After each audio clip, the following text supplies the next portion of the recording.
Ed Bernstein Show. Now, here's Ed.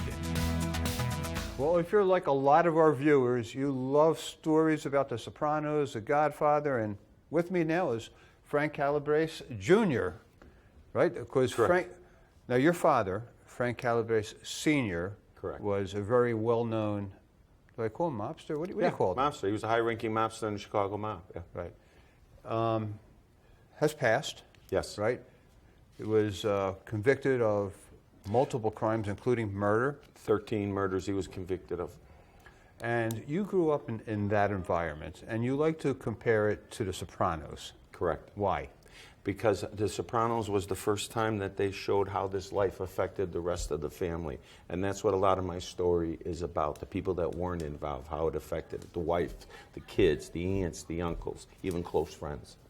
So, growing up, did you know what your father did for a living? As a young man, we had an idea, me and my friends in our neighborhood, but in Chicago it was different than New York, Ed. You were not supposed to bring your kids in this life. You were supposed to make a better life for them. So we were out playing sports. We didn't pay much attention to it because it wasn't our life. Right. So I had an idea, a little more when The Godfather came out, but really didn't care. Right. So, like when you had bring your father to school, career day, what did your father tell you he did? Well, that's funny because I asked him one time, I says, Dad, they're doing something today where I have to talk about what my father does. I said, what do you really do? He goes, I'm an engineer. I go, you mean with trains? He goes, no, operating. Here's my union card. Take that to school with you. And that was good enough for me. When did you realize that your dad was a mobster? Towards the end of high school, he started telling me he was going to teach me about the street, teach me street smarts, and then you go to school and learn book smarts. So he'd give me these tasks, these tests. And I just looked at it as being a good son, do it for your dad. Right. So I can go play sports. I love sports. I went to a Catholic high school just for football. And so, but the problem was the more he gave me to do, the better I was at it, the more he seen of him and me, and he kept bringing me deeper into it. What type of things would he have you do? Well, I first started out with some book work, and then I started out going with my uncle to assist him once a week. We had a whole chain of adult bookstores, peep shows in the 70s and 80s. They were cash cows. Mm-hmm. We bring in anywhere from $10,000 to $25,000 a week profit. So I would go with them, and then I started learning about juice loans, which was loan sharking. It's the East Coast, they call it the VIG. The juice is the interest you're paying? The interest you pay, yeah. We had quite a big operation. Never less than $1 million on the street, charging roughly on average 10% a week, 520% a year. Now, when you watch this on television, somebody doesn't have the money to pay, right? What was your real experience in that regard? So, ironically, my dad was a good bit. He was good at business and he was good at violence. So, for business, you never wanted to bury somebody, because they can't pay you. When I say bury them, I mean, they owe too much. Yeah, put them out of business, exactly. So say I borrowed you $2,000, right, and you were paying me 10% a week, that's $200. I made you pay me another $200 principal too. And all of a sudden, you couldn't pay it anymore because you had a problem. So I said, okay, we're going to take that $2,000 and make it $4,000. Pay me $50 a week. It'll come off the principal. Now, Ed, don't let me find out that you're borrowing money from somebody else or gambling. As long as you do that, that is my way of working with you. So they did work with people. Sometimes people didn't get the message. They didn't appreciate you trying to help them. So sometimes our big thing was giving them a crack up in the side of the head to put them down, get over them, and tell them, now you better start paying.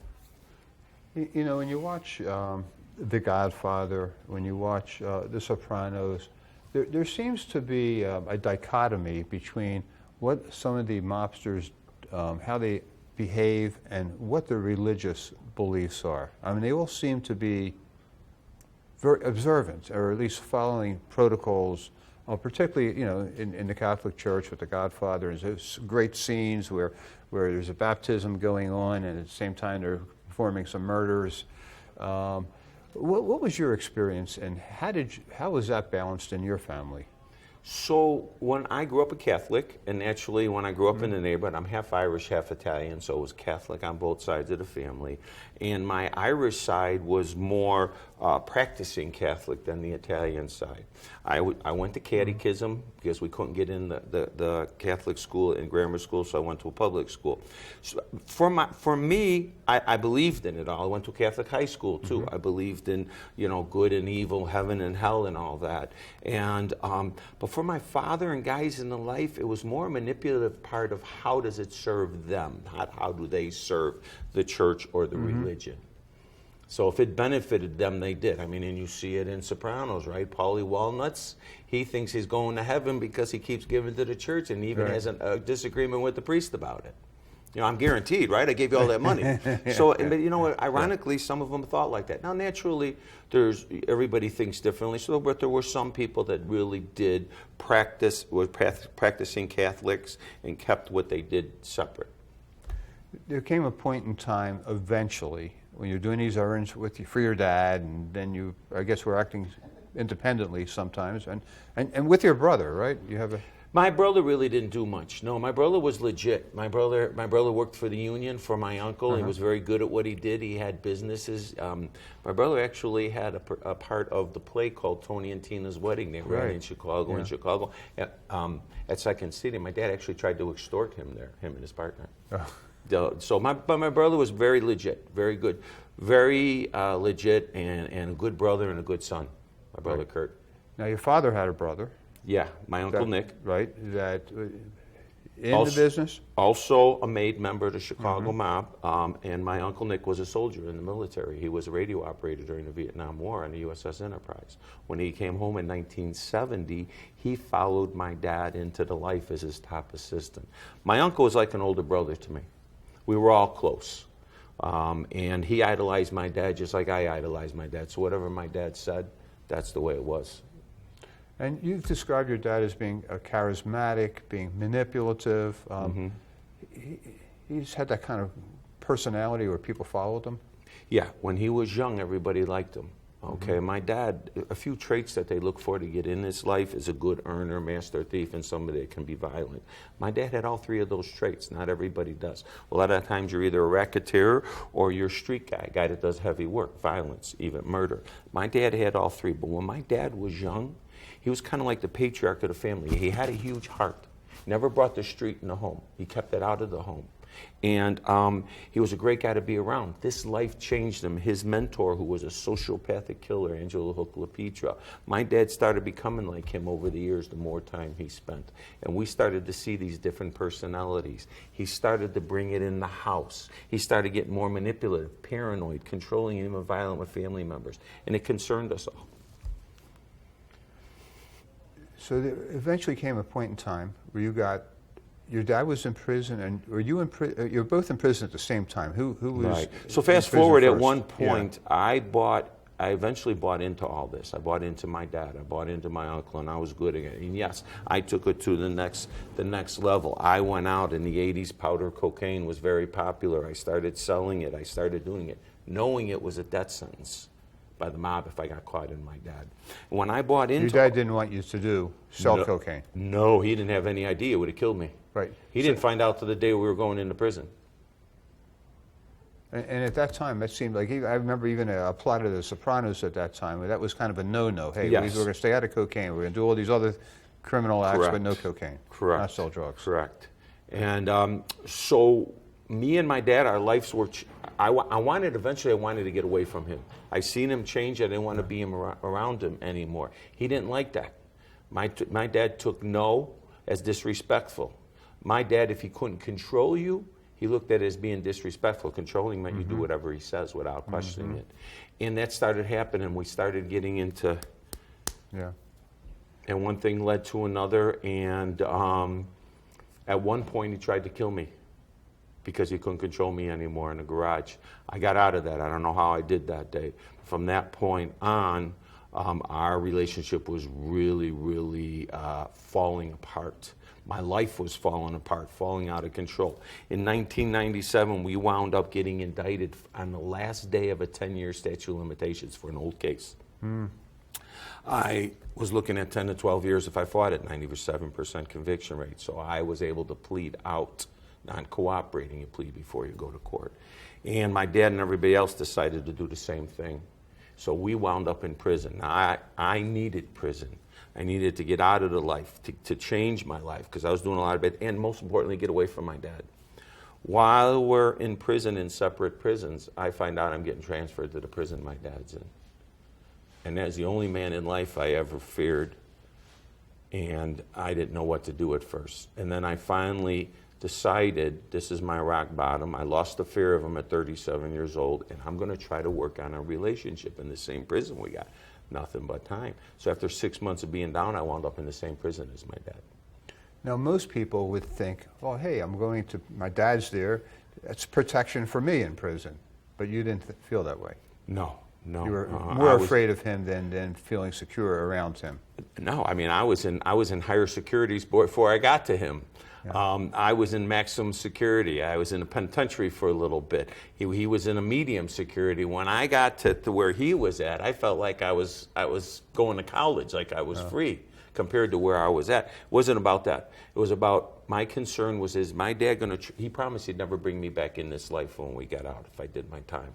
Okay, and I wanted to work on our relationship. But I didn't fear him anymore. I wasn't going to let him manipulate me, control me, or try to pull me back in this life.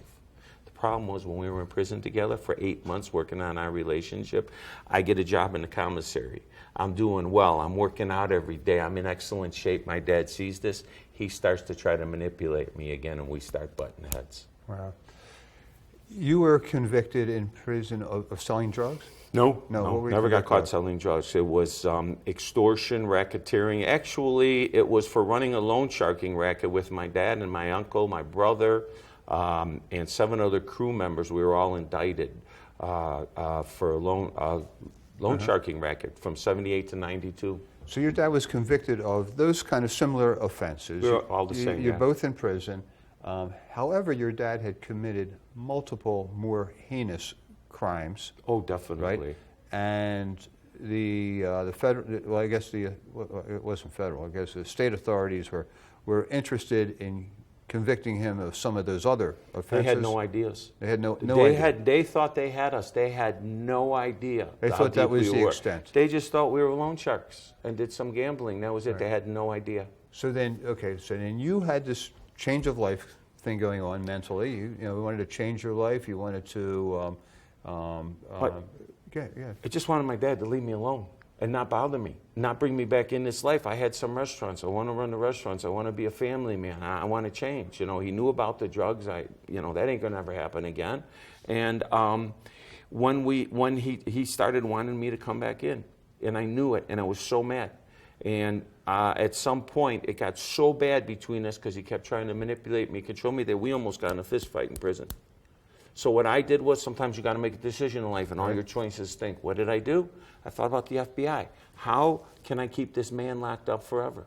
So after 14 months down, 8 months with my dad, I decided to send him a letter saying, hey, I want to help you, but I don't want to be obligated. I'll do all my time. I'll pay all my fines. No immunity. Mm-hmm. But I got to keep this sick man locked up. He's manipulated and abused physically and mentally the whole family for over a decade. It's not the man we knew anymore. So you wrote the letter to an FBI agent, mm-hmm. right? I assume they followed up on it, came to see you in prison? Yes, they did. And what was the conversation like? Well, they didn't. They thought I was doing bad time. Let me get him in front of the grand jury. He can't change his mind. But then after they realized I was doing good time, and this is 20 years in the making, mm-hmm. They asked me what I wanted. And I told them what I wanted. I didn't want to be obligated. I said, look, you guys think you got us. You don't. Will you wear a wire against your dad? I says, no, on the street. He caught guys numerous times. I says, I will feed you information. But then I realized he was so good that if I don't get him incriminating himself in his own words, how am I going to, he'll get out of it. Right. So what I did was, I knew he wanted me back into life. I knew it because I was doing such great time. So I told him I wanted back in. And he got so excited. And he said, okay. So he told me during these recordings, he said, I'm so happy we understand each other in prison. In fact, you're going to take over the crew for me till I get home with Ronnie. He goes, you earned it in here, Frankie. And he gave me the name of the first guy he wanted me to kill as soon as I got back in the crew. And that's how I was able to get him to bring out all these murders. One other thing he taught me, anger and liquor get people to talk. My dad had an anger problem. He's fighting with everybody in the family. He's fighting with my uncle in another prison. I used my uncle and put my uncle against my dad and said stuff to my dad that supposedly my uncle said that never said. And it was about my dad. He got so mad, he went through everything. He took it even a step further. He sent a message to some guys in that prison that said, my brother's not going to stand up to this new case. I give him my blessing to do whatever I got to do. And they tried to kill him, and they blotched it, and my uncle started cooperating. Well, the irony is that you took your father's strongest trait, manipulation, and used it against him. I did. Right? He taught you too well.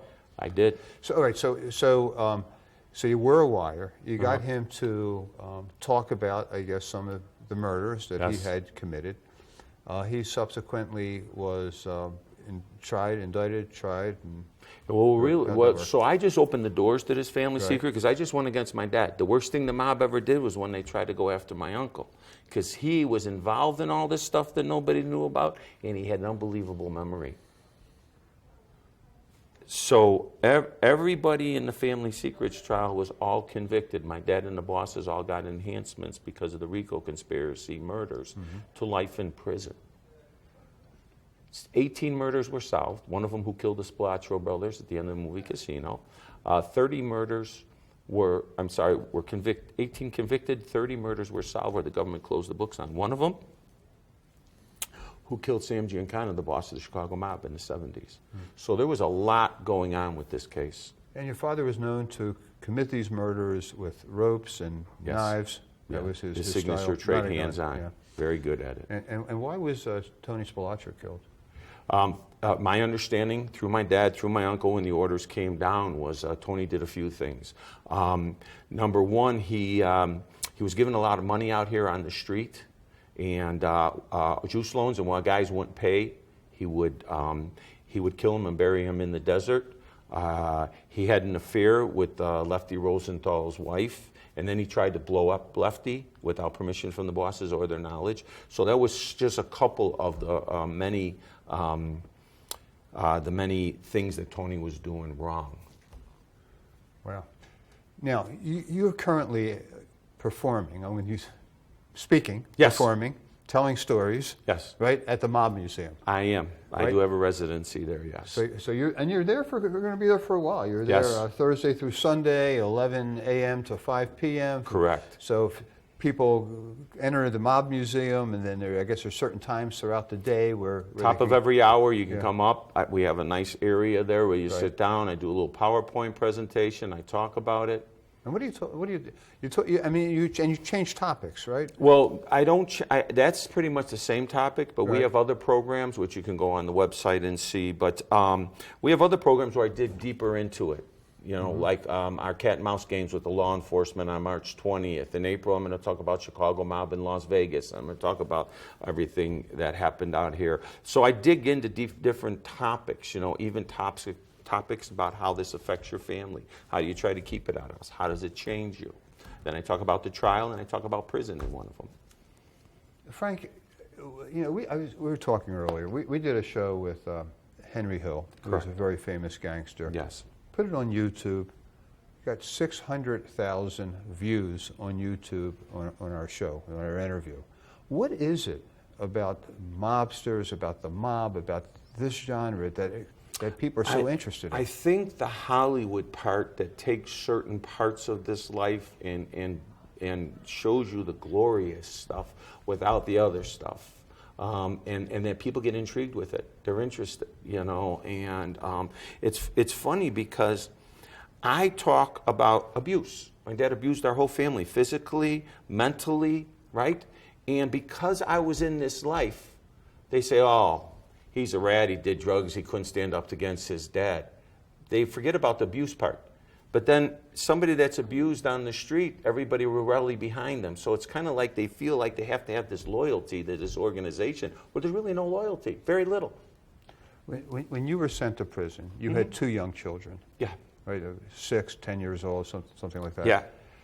What was that like for you and for them? The hardest thing for me was I was ready to go to prison. I needed it. I was tired of everything, and I needed to change my life. But you know what? The day I was leaving for prison, those two little kids on the stairs, you know, Daddy, don't forget tonight when you come home, we're going to watch this Little Mermaid and cuddle and make popcorn. I walked out that door, I lost it. What do those kids do to deserve to be treated the way they're going to be treated now? What have I done to my family? I didn't look at it as like, oh, what my dad done?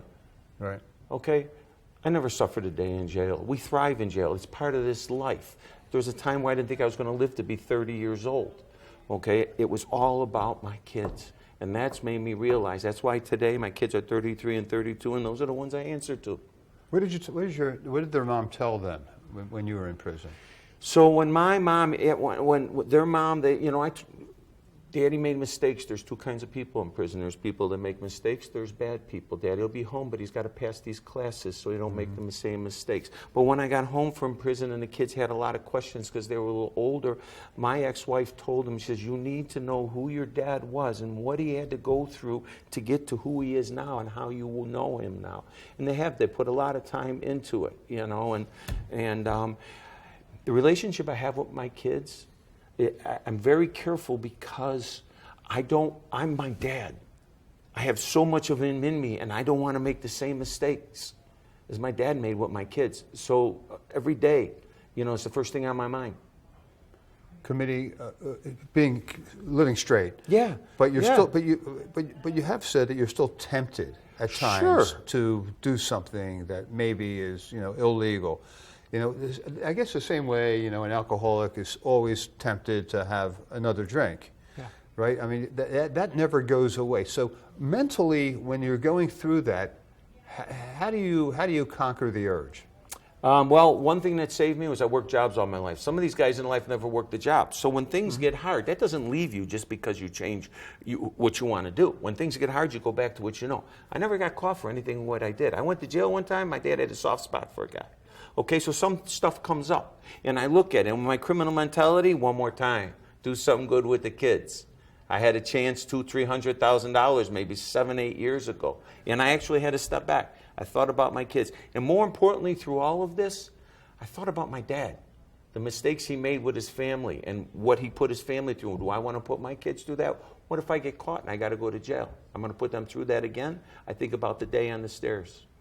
Your dad died in prison. 2012, Right. He died of heart failure. He was locked down because he put a hit out on me, put a hit out on my uncle. He threatened the prosecutor in the courtroom to kill him. So when he went back in the system, all the other guys went to the Supermax in Colorado. I think there's one still alive today. My dad had to go in a special lockdown that was worse than that. It's called SAMS. All terrorists in there and my dad.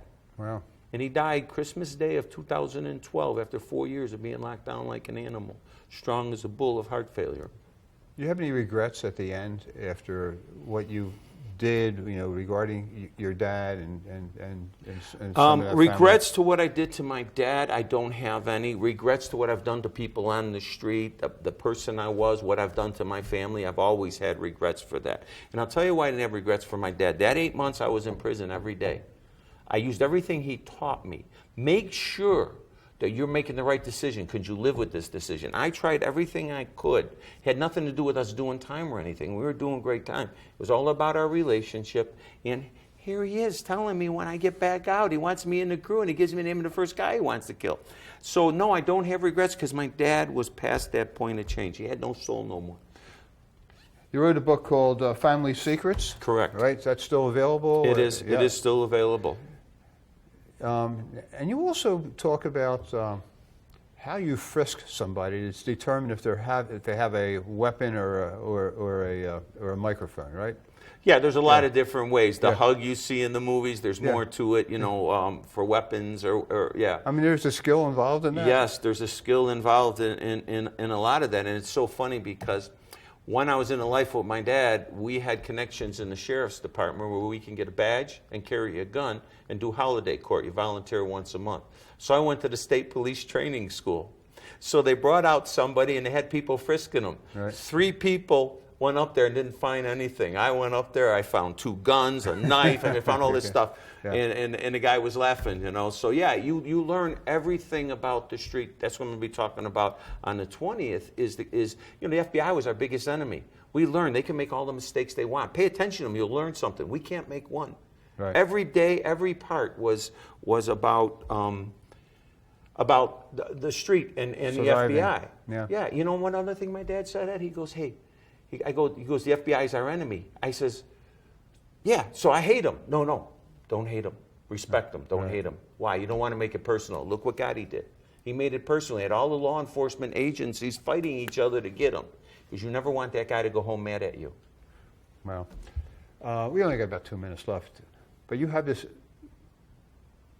tattoo on your back, right? Can you describe to the audience what it is and why you have it?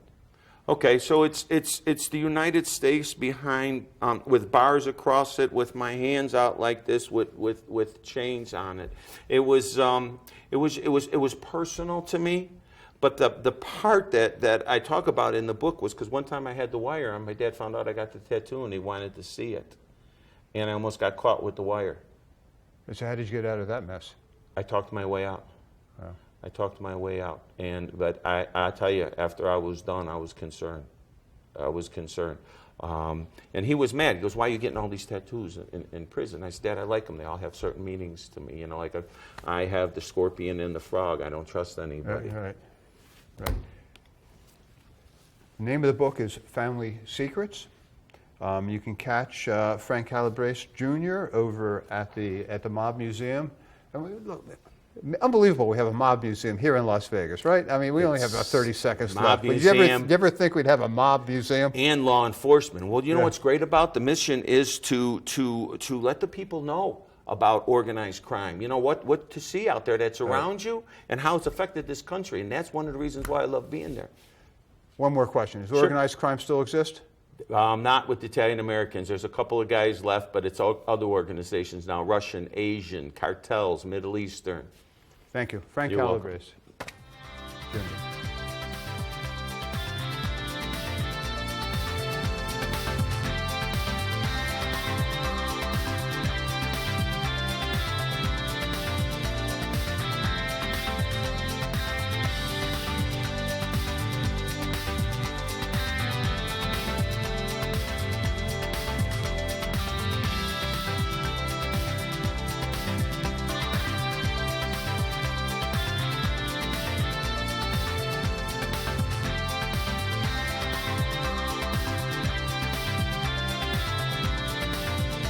My name is George Tice, and I'm a real client of Ed Bernstein.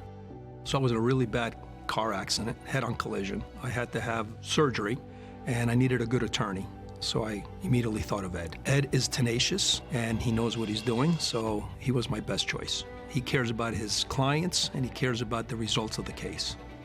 The most important decision you can make when hiring a lawyer is choosing the right lawyer for your case.